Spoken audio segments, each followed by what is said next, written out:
എന്താണ് കറക്റ്റ് ആയിട്ടുള്ള ഒരു സ്റ്റഡി റൂട്ട് എന്ന് പറയുന്നത്? സിലബസ് വളരെ ഇമ്പോർട്ടൻ്റ് ആയിട്ടുള്ള ഒരു കാര്യമാണ്. സിലബസിൽ നമ്മൾ കൃത്യമായിട്ട് സ്റ്റാർട്ട് ചെയ്യുക, എന്താണെന്ന് മനസ്സിലാക്കുക. സിലബസിൽ കോംപ്രഹെൻസീവ് ആയിട്ടുള്ള ഒരു നോളജ് ഉണ്ടായിരിക്കണം. നിങ്ങളുടെ സമയത്തെ കൃത്യമായിട്ട് ഡിവൈഡ് ചെയ്യുക എന്നുള്ളതാണ്. നിങ്ങൾക്ക് ലഭിക്കുന്ന സമയത്തെല്ലാം തന്നെ ഇനി പഠിക്കണം. ദിവസേന പഠിക്കാനുള്ള ഒരു സ്റ്റഡി സ്ട്രക്ചർ നിർബന്ധമായിട്ട് ഉണ്ടാക്കുക എന്നുള്ളതാണ്. Use the right resources. Resources use ചെയ്യുക എന്ന് പറയുന്നത് നമുക്ക് ആവശ്യമുള്ള കാര്യങ്ങളെ തിരിച്ചറിയാം. അതിനായിട്ട് നമ്മൾ നമ്മുടെ സിലബസ് വൈസ് ആയിട്ട് നോക്കുക, എന്തൊക്കെയാണ് നമുക്ക് ആവശ്യമായിട്ട് വരുന്നത്, എന്തൊക്കെ നമുക്ക് അനാവശ്യമായിട്ടുണ്ട്, അല്ലെങ്കിൽ അത് എന്തൊക്കെ കാര്യങ്ങൾ നമ്മൾ ഒഴിവാക്കേണ്ടതായിട്ടുണ്ട് എന്നുള്ളത് കൃത്യമായിട്ട് മനസ്സിലാക്കുക എന്നുള്ളതാണ്. പഠനത്തിനായിട്ടുള്ള കൃത്യമായിട്ടുള്ള റൈറ്റ് ആയിട്ടുള്ള റിസോഴ്സുകൾ നമ്മൾ എടുത്തു വെക്കും.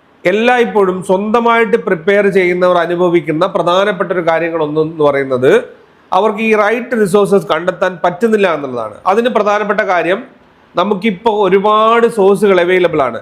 അതിൽ നിന്നും ഏതാണ് നല്ലതെന്ന് നമുക്ക് തിരിച്ചറിയാൻ സാധിക്കണം. അതിനായിട്ട് നമ്മൾ ചെയ്യേണ്ടത് നമ്മൾക്ക് ആവശ്യമില്ലാത്തതിനെ എല്ലാം തന്നെ പാടെ അവഗണിക്കുക എന്നുള്ളതാണ്. പറഞ്ഞു വരുന്നത്, നമുക്കിപ്പോൾ പല രീതിയിലുള്ള ക്ലാസ്സുകളൊക്കെ തന്നെ അവൈലബിൾ ആണ്. അതിൽ നിങ്ങൾക്ക് ആവശ്യമുള്ളത് ചൂസ് ചെയ്യുക എന്നുള്ളതാണ് നിങ്ങളുടെ ഏറ്റവും വലിയ ടാസ്ക് എന്ന് പറയുന്നത് ഇപ്പോഴത്തെ ഒരു അവസ്ഥയിൽ. അത് നിങ്ങൾ മനസ്സിലാക്കുക. മെന്റലി സ്ട്രോങ് ആയിട്ടിരിക്കുക.